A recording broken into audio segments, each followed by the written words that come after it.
Hello, welcome to academy guys. आज है आपकी क्लास नंबर 9 और जैसा आपको पता है कि हम क्लास 1 से क्लास 8 तक आपको दे चुके हैं चैप्टर नंबर 1 फोर्स के लिए। गाइस आपको हमने पार्ट ए पढ़ाया, अब गाइस आपका ये पार्ट भी चल रहा है जिसमें आपकी क्लास नंबर 9 चल रही है। अब गाइस इस वीडियो में हम कुछ टॉपिक्स कवर करेंगे और कुछ क्वेश्चंस को भी देखेंगे। तो गाइस जैसा आपको पता है कि एग्जाम में कई बार आपके पास क्वेश्चंस आते हैं, कई ऑब्जेक्ट्स दिए होते हैं और उनका आपको सेंटर ऑफ ग्रेविटी निकालना होता है। जैसे आपका यहाँ पर हमने क्वेश्चन लिखा है, इसी तरह के आपके क्वेश्चन आएंगे। जैसे क्वेश्चन लिखा गया है, what is the position of centre of gravity of a part 1 है आपका सिलेंडर और पार्ट 2 है आपका ट्रायंगुलर लैमिना। तो इस टाइप के क्वेश्चन आपके कई बार आते हैं और गाइस इनके जो आंसर्स होते हैं कई बार गलती से गलत हो जाते हैं। तो गाइस इन क्वेश्चन का आंसर कैसे करते हैं सब कुछ इस टॉपिक में हम कवर करेंगे। तो चलिए हम वीडियो शुरू करते हैं। तो गाइस जैसे सबसे पहला पॉइंट हम देखते हैं, तो चलिए हम अपने ऑब्जेक्ट्स को देख लेते हैं। तो गाइस फर्स्ट ऑब्जेक्ट है हमारा सर्कुलर रिंग। अब गाइस जैसा आपको पता है, अगर हम सर्कुलर रिंग को ड्रॉ करेंगे तो इस तरीके से आप इसको ड्रॉ करेंगे। अब इसका जब आप निकालेंगे सेंटर ऑफ ग्रेविटी का पोजीशन, तो आपको पता है कि इसका जो सेंटर होगा वो आपका सेंटर ऑफ ग्रेविटी को रिप्रेजेंट करेगा। अब अगर हम नॉर्मल लैंग्वेज में बात करें तो हम बोलते हैं सेंटर, बट जब हमको एग्जाम में आंसर देना तो एक सिस्टमेटिक वे में देना है। तो सिस्टमेटिक वे में इसको आप लिखेंगे ज्योमेट्रिक सेंटर। बस ये आपको ध्यान रखना है, बस हल्का सा चेंज है, ज्योमेट्रिक वर्ड आपका लगा दे तो ज्योमेट्रिक सेंटर आप इसको बोल देंगे। बस नॉर्मली आप इसको सेंटर ही बोलते हैं। इसके बाद सेकंड देख लेते हैं, वो है आपका सर्कुलर डिस्क। तो गाइस सर्कुलर डिस्क भी आपकी इसी तरीके से बनती है, इसी तरीके से आपकी सर्कुलर डिस्क होती है और इसका भी जो सेंटर है वो आपका क्या होगा, वो भी इसका जो सेंटर होगा वही आपका रिप्रेजेंट करेगा सेंटर ऑफ ग्रेविटी को। तो इसमें भी आप लिख देंगे ज्योमेट्रिक सेंटर। अब देखते हैं थर्ड नंबर में आपका ट्रायंगुलर लैमिना। अब देखिए ट्रायंगुलर लैमिना में देखिए क्या होगा, जैसे आपको एक क्या ट्रायंगल बनाना होगा पहले तो। अब इसकी जो मीडियंस होंगी, जो ये इसकी मीडियंस होंगी, जहाँ पे इसकी जो मीडियंस होंगी वो कट करेंगी, उस पॉइंट को हम बोलेंगे सेंटर ऑफ ग्रेविटी। तो इस तरीके से ये ट्रायंगुलर लैमिना का सेंटर ऑफ ग्रेविटी ये पॉइंट आपका क्या है हो जाएगा। अब देखिए लिखेंगे क्या आंसर में आप लिखेंगे point of intersection of medians. अब देखिए जब आपका एग्जाम में कभी भी क्वेश्चन आए तो आप क्या करेंगे, ध्यान रखेंगे आपको इसकी जो पोजीशन है उसको राइट करना है और उससे रिलेटेड जो डायग्राम है उसको बनाना है। गाइस नॉर्मली स्टूडेंट्स क्या करते हैं, क्वेश्चन का जो आंसर होता है वो तो दे देते हैं बट इसका जो डायग्राम होता है उसको नहीं बनाते हैं। तो गाइस अगर आपको एक अच्छा स्कोर चाहिए तो आप क्या करें, डायग्राम भी बना दें और साथ ही साथ इसका क्या करें, जो आंसर है उसको भी लिख दें। कई बार आपके सामने एक समस्या और आती है कि आप क्या करते हैं, एग्जाम में पेंसिल लेके नहीं जाते, आप क्या करते हैं भैया पेन पकड़ा उठाया ऐसे और पेन से बनाना शुरू किया इस तरीके जल्दी जल्दी, और ये पॉइंट क्या है सही तरीके से कट नहीं हो पाता है। इसको अगर हम प्रॉपर में ड्रॉ करते तो ये ऐसे आता, लेकिन इसको जल्दबाजी में इधर कर दिया। तो आपको जल्दबाजी पेपर में बिल्कुल भी नहीं करनी है, आपको प्रॉपर वे में पेंसिल वगैरह लेके जानी है और आप क्या करेंगे, स्केल से ये जो लाइंस हैं इनको प्रॉपर वे में ड्रॉ करेंगे और मेंशन करेंगे इसको जी, और ये आपका हो जाएगा सेंटर ऑफ ग्रेविटी। तो ध्यान रखेंगे अगर अच्छा स्कोर करना है तो एक प्रॉपर वे में मेंशन करना बहुत ज़्यादा जरूरी है। अब देख लेते हैं नेक्स्ट ऑब्जेक्ट, वो है आपका रेक्टेंगुलर। अब देखिए रेक्टेंगल आपने देखा होगा, रेक्टेंगल देखिए क्या होता है, आपको पता होगा कि इस तरीके से आपका रेक्टेंगल बनता है। अब आप खुद सोच के देखिए रेक्टेंगल का सेंटर ऑफ ग्रेविटी क्या होगा। तो देखिए इसका सेंटर ऑफ ग्रेविटी रिप्रेजेंट करने के लिए आप इसको क्या करेंगे, इस तरीके से मीट करेंगे। जब आप इसको मीट करेंगे तो ये जो पॉइंट है, ये जो पॉइंट आएगा आपका, ये सेंटर ऑफ ग्रेविटी को रिप्रेजेंट करेगा। ये क्या है आपका रेक्टेंगल है। तो ये बेसिकली क्या है, ये जो पॉइंट है ये क्या है, ये डायगोनल्स हैं आपके और डायगोनल्स का कटिंग पॉइंट है, मतलब इंटरसेक्शन पॉइंट है। तो आप इसका जो आंसर देंगे वो बोलेंगे intersection of diagonal. Systematic way में आपको लिखना है point of intersection of diagonal. तो इस तरीके से आप आंसर दे देंगे। यहाँ पर आप देखेंगे सिर्फ आपका क्या डायगोनल लिखा गया है, लेकिन जो प्रॉपर आंसर आप लिखेंगे वो इसी के अकॉर्डिंग लिखेंगे जो ऊपर वाला आपका लिखा गया पॉइंट ऑफ इंटरसेक्शन ऑफ, यहाँ लिखा था मीडियंस ट्रायंगुलर लैमिना के केस में, तो रेक्टेंगल के केस में आप लिख देंगे point of intersection of diagonals. ये आप बहुत अच्छे से ध्यान रखेंगे। इसके बाद है आपका पैरेललोग्राम और स्क्वायर। तो आपको ये पता होगा जो ये रेक्टेंगुलर है, पैरेललोग्राम है और ये आपका स्क्वायर है, ये कुछ एक ही जैसे होते हैं। अगर हम स्क्वायर बनाएंगे तो ये जो लेंथ और ब्रेथ है ये आपकी इक्वल हो जाएंगी और इनमें भी ये जो डायगोनल्स होंगे इनका इंटरसेक्शन पॉइंट आएगा, तो इसको हम बोलेंगे सेंटर ऑफ ग्रेविटी। और अगर हम पैरेललोग्राम की बात करेंगे तो पैरेललोग्राम आप इस तरीके से बना देंगे और इनका भी जो डायगोनल होगा, इनका जो इंटरसेक्शन पॉइंट होगा ये आपका रिप्रेजेंट करेगा सेंटर ऑफ ग्रेविटी को। ये आपका हो जाएगा पैरेललोग्राम। अब इसी तरीके से आप क्या रिप्रेजेंट कर सकते हैं, इसमें भी आंसर सिस्टमेटिक देंगे दोनों पॉइंट में, पैरेललोग्राम के लिए और स्क्वायर के लिए। Point of intersection of diagonals लिखेंगे प्लस डायग्राम बनाएंगे। इसके बाद नेक्स्ट देख लेते हैं। नेक्स्ट है आपका रॉड। अब देखिए रॉड में क्या है, एक आप इस तरीके से रॉड बनाएंगे।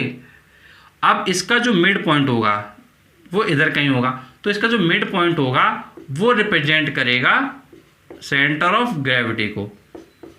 तो ये आप बिल्कुल बहुत अच्छे से ध्यान रखेंगे। अब नेक्स्ट है आपका सिलेंडर। अब देखिए सिलेंडर में क्या होता है, सिलेंडर आपने देखा होगा, तो सिलेंडर को अगर हम ड्रॉ करें तो आप इस तरीके से सिलेंडर देखिए बना सकते हैं। सिलेंडर को अगर हम इस तरीके से बना दें और ये इस तरीके से ये इसकी एक्सिस होगी और एक्सिस पर ये जो आपका पॉइंट होगा ये आपका रिप्रेजेंट करेगा सेंटर ऑफ ग्रेविटी को। अब आप आंसर क्या लिखेंगे, बहुत आसान है। जो सेंटर ऑफ ग्रेविटी में देखिए क्या दिख रहा है आपको, आपको दिख रहा है ये एक्सिस है और एक्सिस का क्या है, मिड पॉइंट है। क्या दिख रहा है आपको, मिड पॉइंट ऑफ एक्सिस। तो बस वही आप आंसर में लिख देंगे। आप देख सकते हैं सिंपल सा लिखा गया है mid point of axis of cylinder. तो इसको आप बहुत अच्छे से समझ लें, mid point of axis of cylinder. Guys ये जो क्वेश्चन है ये कई बार आपका गलत हो जाता है सिलेंडर के केस में, तो इसको आप बहुत अच्छे से समझ लेंगे और लर्न भी कर लेंगे। अब इसके बाद है आपका सॉलिड कोन। अब देखिए सॉलिड कोन में देखिए क्या होता है। देखिए कोन आपने देखा होगा, इस तरीके से आपकी कोन बनती है। अगर ये आपकी सॉलिड कोन है तो आपको पता होगा ये जो होती है ये आपकी हाइट होती है। ये क्या होता है, आपका हाइट होता है। अब इस हाइट का जो फोर्थ पार्ट होगा फ्रॉम बेस, कहाँ से, बेस से लेना है, तो लगभग ये आपका इधर आएगा। तो ये जो पॉइंट होगा ये सेंटर ऑफ ग्रेविटी को रिप्रेजेंट करेगा। तो बेस से ये आप हाइट देखेंगे तो ये आपकी क्या आएगी, h/4 आएगी। और ये कब होगा, ये जब आपका सॉलिड कोन होगा। और गाइस यदि ये आपका क्या सॉलिड की जगह हॉलो हो जाता है, अगर ये सॉलिड की जगह हॉलो हो जाता है तो सेंटर ऑफ ग्रेविटी क्या हो जाएगा, h/3 पर हो जाएगा। तो जैसे अगर हम डायग्राम बनाएं तो डायग्राम आप बना सकते हैं इस तरीके से। अगर हम ये डायग्राम बना दें और ये आपको पता होगा ये आपका हाइट h होगा, तो लगभग h/3 इधर कहीं आएगा। तो ध्यान रखेंगे कहाँ से लेना है, बेस से लेना है। तो आप बोलेंगे at height h/3 from its base. तो ये आपका लिखा गया है at height h/3 from its base. और एक बहुत ज़रूरी बात समझ लीजिए, हम आपको समझाने के लिए ये डॉटेड लगा देते हैं, ये देखिए डॉटेड लगा देते हैं, लेकिन आप कभी भी एग्जाम में डॉटेड बना के नहीं आएंगे। आपको प्रॉपर सिस्टमेटिक वे में पूरा लिखना है। ये नहीं कि आप भी डॉटेड बना के चले आए, डॉटेड बिल्कुल भी आपको नहीं बनाना है, अदरवाइज आपके मार्क्स कट जाएंगे।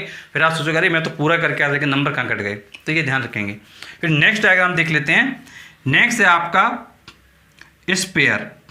अब गाइस अगर हम स्पेयर की बात करें तो स्पेयर में आपका चाहे हॉलो हो चाहे आपका सॉलिड हो, दोनों ही केसेस में जो सेंटर होगा वो ज्योमेट्रिक सेंटर होगा। तो ध्यान रखेंगे, आप स्पेयर ले लें कैसा भी ले, दोनों केस में आप ध्यान रखेंगे, चाहे आप सॉलिड ले लें चाहे आप हॉलो ले लें, दोनों ही केसेस में जो आपका सेंटर होगा स्पेयर के केस में वो ज्योमेट्रिक सेंटर होगा, उसमें कोई भी चेंजेस नहीं होगा। गाइस इसी तरीके से जो आपका यहाँ पर सिलेंडर लिखा हुआ है, देखिए कहाँ लिखा है सिलेंडर, ये लिखा है। तो सिलेंडर के केस में भी आप ध्यान रखेंगे, चाहे आपका सॉलिड हो चाहे आपका हॉलो हो, दोनों ही केस में जो सेंटर ऑफ ग्रेविटी होगा वो मिड पॉइंट होगा एक्सिस का। तो ध्यान रखेंगे mid point of axis of cylinder, चाहे हॉलो हो या फिर आपका सॉलिड हो। तो गाइस ये मैंने आपको सारे डायग्राम प्रॉपर वे में बता दिया और हर एक पॉइंट आपका कवर किया। जब आप अपनी सलीना की बुक देखेंगे तो देखिए आपको क्या दिखाई देगा। तो आपको देखिए टेबल बनी हुई दिखाई देगी पार्ट बी में।